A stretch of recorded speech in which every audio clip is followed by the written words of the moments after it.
अभी अभी अभी बहुत शुरुआती है, लेकिन खैर 12 बजने 11:30 बज रहे हैं, 11:30 से पार हो चुका है।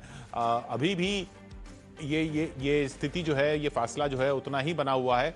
तो अभी ऐसा लगता तो नहीं कि बहुत बड़ा कुछ बदलाव आ जाएगा इन नतीजों में, इन रुझानों में सारे राज्यों के। आप देखिए, असम में 80 सीटों पर 126 में 80 सीटों पर बीजेपी आगे चल रही है। कुछ थोड़ा बहुत फेरबदल हुआ भी तो थोड़ा बहुत ही हो सकता है। केरल में 93 सीटों पर 140 में लेफ्ट आगे चल रहा है, वहां भी ऐसा नहीं लग रहा कि कांग्रेस जो है सत्ता में आ जाएगी। पुदुच्चेरी में 11 सीटों पर बीजेपी गठबंधन आगे चल रहा है, 5 ही पर कांग्रेस गठबंधन आगे है, तो वहां भी ऐसा लग रहा है कि बीजेपी गठबंधन आगे रहने वाला है। तमिलनाडु में भी डीएमके गठबंधन आगे चल रहा है और काफी आगे चल रहा है अन्ना डीएमके गठबंधन से। तो वहां भी ऐसा नहीं लग रहा कि एम के स्टालिन की स्थिति ऐसी हो जाएगी कि आगे के राउंड्स में कि वो सत्ता से दूर हो जाएं। ऐसा लग रहा है कि वो आराम से सत्ता में आ जाएंगे, जैसा अनुमान लगाया गया था। 137 पर वो आगे और 96 पर अन्ना डीएमके आगे। लेकिन सबसे बड़ा फासला जो है वो बंगाल में दिख रहा है, 100 सीटों का, 193, 94, 99 सीटों का फासला दिख रहा है।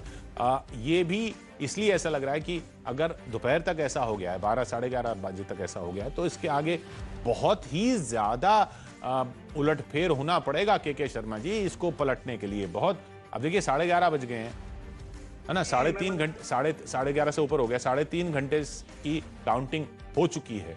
अगर 7-8 घंटे की काउंटिंग का जो 7-8 घंटे का अनुमान लगाया जा रहा था, तो लगभग आधे पर हम पहुंच चुके हैं।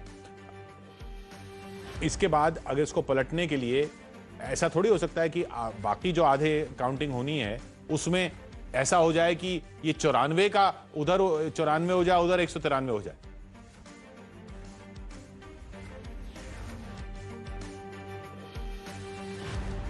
के शर्मा जी से तक हमारी शायद आवाज नहीं जा रही है। खैर, अभी शाहनवाज हुसैन साहब भी जुड़ने वाले हैं हमारे साथ, उनसे भी बात करेंगे। पर तो आंकड़े आप देख रहे हैं, और बड़े चेहरों की अगर बात करें तो एम के स्टालिन आगे चल रहे हैं कोलतूर सीट से। डीएमके के प्रमुख सीएम पद का चेहरा है एम के स्टालिन, वो आगे चल रहे हैं। मुरलीधरन कांग्रेस के नेमम सीट से पीछे चल रहे हैं। बीजेपी ने पिछली बार ये सीट जीती थी और इस बार मुरलीधरन जो करुणाकरण के बेटे हैं, उनको कांग्रेस ने उतारा। फिर कृष्ण कुमार बीजेपी के, वो पीछे चल रहे हैं। सीपीएम के एम मुकेश, मलयालम फिल्मों के अभिनेता, वो आगे चल रहे हैं केरल के, अगर बड़े चेहरों की बात करें। और केवी गणेश कुमार आगे चल रहे हैं केरल कांग्रेस के, वो भी मलयालम फिल्मों के अभिनेता हैं, पत्तनपुरम से वो आगे चल रहे हैं। ओमान चंडी आगे चल रहे हैं कांग्रेस के पुथुपल्ली से, केरल के पूर्व मुख्यमंत्री। केरल के अगर चेहरों की बात करें तो वो वहां पर आगे चल रहे हैं। और जो बड़े मुकाबले हैं, उन बड़े मुकाबलों को भी देख लेते हैं। पश्चिम बंगाल में तारकेश्वर सीट पर रामेंदु सिन्हा तृणमूल कांग्रेस के आगे हैं, स्वपन दासगुप्ता बीजेपी के पीछे चल रहे हैं। तारकेश्वर सीट पर, मोयना सीट पर संग्राम दुलाई तृणमूल कांग्रेस के आगे चल रहे हैं। अशोक डिंडा बीजेपी के पीछे चल रहे हैं। नंदीग्राम सीट पर शुवेंदु अधिकारी आगे हैं, ममता बनर्जी पीछे चल रही हैं। शुवेंदु अधिकारी बीजेपी के नंदीग्राम सीट पर आगे चल रहे हैं। तो जहां मुस्लिम वोटर निर्णायक है पश्चिम बंगाल के, ऐसी 128 सीटें जो हैं वहां, उनमें 100 में तृणमूल आगे चल रही है। 128 सीटें ऐसी हैं जहां मुस्लिम वोटर निर्णायक है, उनमें 100 में तृणमूल कांग्रेस आगे चल रही है। मतुआ समुदाय वाली 83 सीटों में भी तृणमूल कांग्रेस 48 में आगे चल रही है। ये अपने आप में एक यहां पर बहुत उम्मीद लगाई थी बीजेपी ने। 83 में से 48 में तृणमूल कांग्रेस आगे चल रही है। शहरी इलाकों में भी तृणमूल कांग्रेस ही आगे है 43 सीटों पर, और बीजेपी सिर्फ 19 सीटों पर आगे है 62 में जो शहरी इलाके हैं। ग्रामीण इलाकों में भी 163 ग्रामीण इलाके हैं जहां पर उनमें तृणमूल कांग्रेस 115 में आगे चल रही है पश्चिम बंगाल में। अगर ग्रामीण इलाकों को देखें, मुस्लिम वोटर जहां निर्णायक है असम में, वहां पर कांग्रेस गठबंधन आगे है। 56 सीटों में 33 पर कांग्रेस गठबंधन आगे है, लेकिन 22 ऐसी सीटें भी हैं जो जहां मुस्लिम वोटर्स निर्णायक है, जहां बीजेपी आगे चल रही है। असम में शहरी इलाके बिल्कुल बीजेपी की स्वीप है। 6 शहरी इलाके हैं जहां 5 पर बीजेपी आगे चल रही है, 1 पर कांग्रेस गठबंधन आगे है। ग्रामीण इलाकों में भी 108 ग्रामीण इलाकों में बीजेपी 66 में आगे है, जबकि कांग्रेस सिर्फ 41 पर आगे है। तो असम की तस्वीर ऐसी। और असम में तो कांग्रेस के खुद पार्टी के प्रदेश अध्यक्ष रिपुन बोरा पीछे चल रहे हैं। उधर बिलासीपारा में अबू बकर बीजेपी के आगे चल रहे हैं, और जालुकबारी में हेमंत बिस्व शर्मा आगे चल रहे हैं। शाहनवाज हुसैन साहब हमारे साथ जुड़ रहे हैं। शाहनवाज साहब, असम में तो स्थिति अच्छी है, कांग्रेस गठबंधन एआईयूडीएफ के साथ गठबंधन करके भी कांग्रेस कुछ नहीं कर पाई। कांग्रेस तो खैर केरल में भी कुछ नहीं कर पाई। कांग्रेस की बात न करिए, हम आपसे कांग्रेस की बात करेंगे भी नहीं। हम आपसे बात करेंगे बीजेपी की और पश्चिम बंगाल की, जिस पर सबकी नजरें थी। बड़ा फासला है अभी, आप कहेंगे कभी काफी राउंड होने हैं, काउंटिंग बाकी, लेकिन अगर ये प्रोबेबिलिटी भी देखी जाए तो बहुत सारे राउंड में, बहुत सारी सीटों में बहुत सारा उलटफेर होना पड़ेगा इसको पलटने के लिए बंगाल में। नहीं, सही है किशोर जी कि बंगाल में हम बहुत ताकत से चुनाव लड़े हैं और आप जान रहे हैं कि कम्युनिस्ट पार्टी और कांग्रेस पार्टी तो वहाँ थी नहीं। पूरी लड़ाई हमने लड़ी है टीएमसी की, जो वहाँ पर जुल्म ज्यादती उसके खिलाफ, और हमने तो हर सीट को जीतने के लिए लड़ी। हम तो पिछले विधानसभा में सिर्फ 3 सीट थे। जी। एक मजबूत लड़ाई हम देते हुए दिख रहे हैं और अभी भी मुझे उम्मीद है कि जब पूरे नतीजे आएंगे तो ये रिजल्ट पलटेगा। ये सही है कि अभी फासला 100 सीटों का है और 5 राउंड 6 राउंड हुए होंगे, तो इसमें ममता जी से तो हम आगे हैं, लेकिन टीएमसी से हम ओवरऑल पीछे लग रहे हैं। लेकिन हमें पूरी उम्मीद है कि हम सरकार बनाने लायक यानी 40 सीटों पर और हमें बढ़त जरूर मिलेगी, ऐसा विश्वास है। हमने तो मजबूती से लड़ाई लड़ी है और जनता के बीच में हम गए हैं। हमारी पार्टी की तो पहले हालत आपको मालूम है कि 3 सीट विधानसभा में थी और लोकसभा में हमने मोदी जी के नाम पर एक बड़ी वेव थी जिसमें हम 18 सीट जीते थे और कई सीटें हम बहुत कम वोट से हारे थे। तो अभी पूरा नतीजा आने दीजिए, तभी मैं मान सकता हूँ कि वहाँ के फाइनल रिजल्ट क्या होंगे। लेकिन आसाम में हमारा परफॉर्मेंस बहुत अच्छा है, हम अपनी सरकार को वहाँ वापस ला रहे हैं। जबकि एआईयूडीएफ बदरुद्दीन अजमल और कांग्रेस पार्टी जब मिल गई तब बहुत भ्रम फैलाया जा रहा था। तो आसाम में हमने परफॉर्मेंस बहुत अच्छा किया है, पुडुचेरी में हमारा परफॉर्मेंस बहुत अच्छा है, तमिलनाडु में भी हम अपने गठबंधन के साथ एक मजबूत लड़ाई वहाँ पे लड़ रहे हैं। ठीक है कि वहाँ हमारे विरोध का गठबंधन आगे दिख रहा है, लेकिन हमने एक मजबूत लड़ाई वहाँ पे दी है। ओवरऑल भारतीय जनता पार्टी, अगर आप बंगाल को भी ले तो हम वहाँ भी आगे बढ़ रहे हैं, आसाम में आगे बढ़े हैं, केरल में एक मजबूत लड़ाई दी है, पुडुचेरी में हम वहाँ हमारा गठबंधन सरकार बनाएगा और तमिलनाडु में भी हमने एक मजबूत मुकाबला दिया। तो हम उम्मीद कर रहे हैं कि बंगाल के जो रिजल्ट फाइनल टैली आएगा तो बीजेपी जरूर इम्प्रूव करेगी। हाँ, नहीं इम्प्रूव तो आप 3 सीटों से तो इम्प्रूव कर ही रहे हैं, वो तो दिख ही रहा है, लेकिन इसको पलटने के लिए ना अब 148 का बहुमत का आंकड़ा है। 100 अगर 292 में 147 भी मान लीजिए तो भी आपको 57 सीटों पर, और 57 सीटों पर मामला पलटे। इन 90 के अलावा, इन 90 पे आपकी बढ़त बरकरार रहे और 198 जो जिनमें तृणमूल की बढ़त है उनमें 57 सीटों पर उलटफेर हो, तब जाके ऐसा होगा, जो कि प्रोबेबिलिटी में बहुत मुश्किल लगता है। लेकिन होने को तो कुछ भी हो सकता है साहब, होने को तो कुछ भी हो सकता है, लेकिन ये किशोर जी, हाँ सही है आपका कहना। आप बहुत सुलझी बात करने वाले एंकर हैं और मैं बराबर देखता हूँ कि आप सुलझी बात करते हैं। तो ये सही है कि नंदीग्राम में हम आगे हैं, बंगाल में पीछे हैं। जी। तो कहीं भी कुछ भी हो सकता है। तो अगर हमारे विरोध के लोग नंदीग्राम का कोई तर्क दे रहे हैं कि वहाँ इम्प्रूव करेंगे, तो मैं उसी तर्क को अपने पूरे बंगाल के लिए दे रहा हूँ कि 5 राउंड की गिनती है। ये लड़ाई बहुत बड़ी है और ओपिनियन पोल, एग्जिट पोल और फिर बैलेट गिनती, उसके बाद ईवीएम की गिनती। तो ईवीएम की जो गिनती शुरू हुई इसमें 5 ही 6 राउंड हुए हैं। तो ये मुझे अभी भी बहुत उम्मीद है।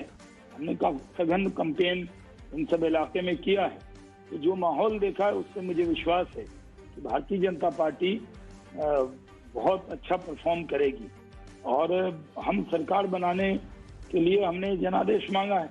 जनता का जो जनादेश होगा वो जरूर हमारे पक्ष में होगा, ऐसी उम्मीद है।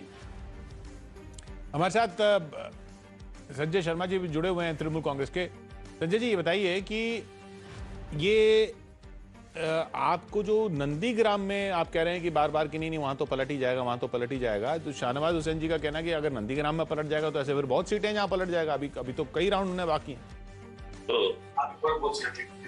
देखिए, मैं ये कहना चाहूंगा कि शाहनवाज हुसैन की पार्टी ने 200 ऊपर 200 से ज्यादा सीट की मांग की थी, और अभी के जो ग्राउंड रियलिटी है, इनकी सीटें काफी कम आ रही है। हम भी चाहते हैं कि शाहनवाज जी की पार्टी कम से कम अच्छे विपक्ष की भूमिका अदा करे। इतनी सीटें उसे मिलनी चाहिए और मेरे ख्याल से उतनी सीटें मिलेगी। लेकिन सीटें अभी जितनी दिखाई दे रही हैं, इनकी पार्टी को और इससे 20 से 25 सीट कम होगी। मेरा ये अभी का आकलन है, बाकी आप अनुमान लगा लीजिएगा। थोड़ी देर में तो स्थितियां साफ हो जाएगी। और जहां तक नंदीग्राम की बात है, नंदीग्राम में अभी काफी राउंड बाकी है। आप देखिएगा कि बाद के राउंड में दीदी अच्छा करेंगी और दीदी ही जीतेंगी नंदीग्राम की सीट से। इसमें कोई अतिशयोक्ति नहीं होगी।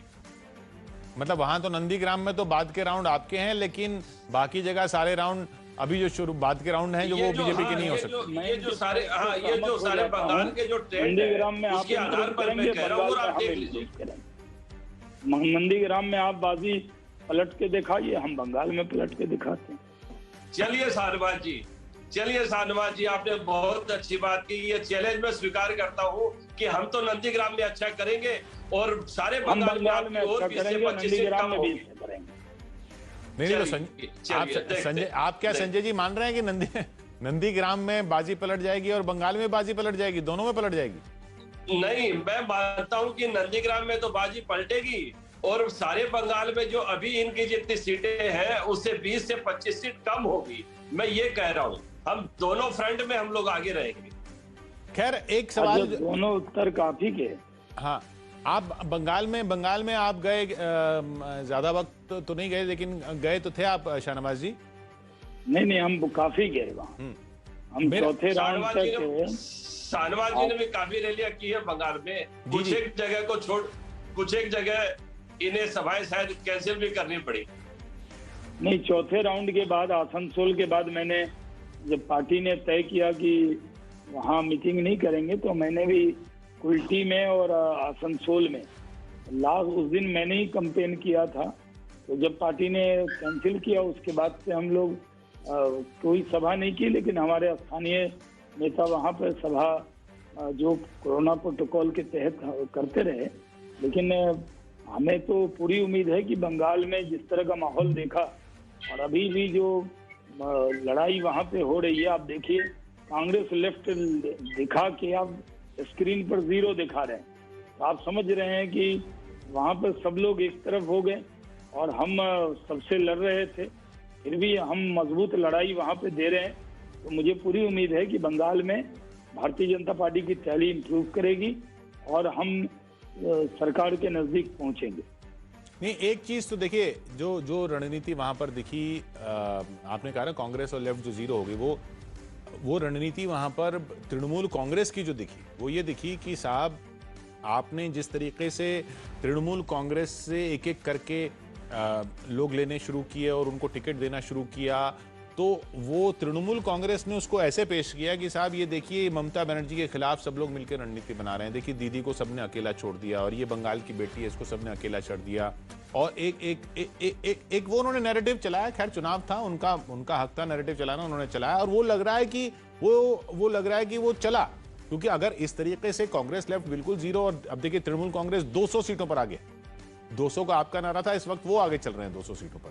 तो वो उन्होंने जो ये कम्युनिकेशन पेश किया, उन्होंने जो ये संदेश पेश किया कि साहब सब लोग दीदी को हराने के लिए लगे हैं, बीजेपी दीदी की पार्टी को, ममता की पार्टी को तोड़कर उसके नेताओं को ले जाकर उसके खिलाफ रणनीति बना रही है। उसमें बंगाल की जनता को जो ये मैसेज उन्होंने दिया कि नहीं बंगाल को बंगाल की बेटी चाहिए, उसमें ममता बनर्जी कामयाब रही है कहने के लिए देखिए सब मेरे खिलाफ हो गए हैं, आप मेरे साथ आ जाइए। ये मानते हैं आप शाहनवाज जी? देखिए, चुनाव में एक ही तर्क नहीं चलते। चुनाव में कई चीजें चलती हैं। कई लोग बहुत अच्छा चुनाव में काम करके अच्छा काम, मैं ही 2014 के लोकसभा के चुनाव में भागलपुर से मैं 10 दिन बाहर कैंपेन करता रहा कॉन्फिडेंस के साथ कि पूरी तरह जीतेंगे, लेकिन लेस देन 1% वोट से रह गया। तो उसमें जब किसी ने भी आकलन नहीं किया, ना मेरे समर्थक ना मेरे विरोधी ने, तो लेकिन रिजल्ट वैसा नहीं आया। तो यही मैं मानता हूं कि कई बार चीजें क्यों आ रही हैं, उनकी बढ़ रही हैं, हमारी क्यों कम हो रही हैं। मतलब हमारी पहले से तो हम बहुत आगे हैं, लेकिन हम जो सोच रहे थे वैसी सीटें अभी स्क्रीन पे नहीं दिख रही है आपकी, तो उसकी कई चीजें हो सकती हैं। ममता जी जिस तरह से लड़ रही थी, वो पैर उनका टूटा था, वो व्हील चेयर पे थी, वो क्या जनता के बीच में जो संदेश देना चाहती थी वो देने में कामयाब हुई या नहीं हुई, ये वक्त बताएगा। लेकिन जीत और हार के एक नहीं अनेक कारण होते हैं। तो ममता जी के साथ अगर आप देखेंगे कांग्रेस लेफ्ट अगर हिडन तौर पे उनके साथ खड़ी हो गई तो उनका वोट भी, अगर ममता विरोधी वोट एक तरफ हो जाए, ममता विरोधी वोट तो कांग्रेस और कम्युनिस्ट का भी वोट था, अगर वो वोट उधर ऐड हो गया होगा, और हम सोच सकते थे कि लेफ्ट और कांग्रेस का आंकड़ा आप स्क्रीन पर न्यूज 18 के स्क्रीन पर 0 दिखा देंगे। मुझे नहीं लगता कोई कांग्रेस का प्रवक्ता भी अभी आपके डिबेट में आने को तैयार होगा, मुझे नहीं लगता। तो आप समझ जाइए कि वहां पर क्या हुआ होगा, इसका आंकलन तो शाम में जब कांग्रेस ने तो ये घोषणा की कि वो कोरोना की वजह से उनका कहना है कि देखिए ऐसा बहाना न करें, रोज तो बैठते ही हैं वो। हाँ खैर नहीं, मतलब ये मैं घर से मैं भी मैं तो उनका बता रहा हूँ, उन्होंने जो कहा। खैर अभी वो है नहीं तो बैठा हुआ हूँ। हाँ। मैं कोई बाहर नहीं निकला हूँ, मैं प्रोटोकॉल का पूरा पालन कर रहा हूँ। नहीं कोरोना, उनका कहना है कि कोरोना इस वक्त इतनी बड़ी खबर है कि इलेक्शंस पर बात करना बेमानी है। अच्छा, कोरोना को लेकर पूरे दुनिया का साथ है, और कोरोना को लेकर कांग्रेस जो भ्रम फैलाती है। अब कांग्रेस है नहीं तो अब कांग्रेस की तरफ से जवाब देने वाला कोई नहीं है, इसलिए चलिए उस बात को छोड़िए। इस बीच मैं 1 मिनट रोक रहा हूं आपको शाहनवाज जी, क्योंकि एक बड़ी खबर उधर से आ रही है यूपी से। विधानसभा चुनाव के रुझानों के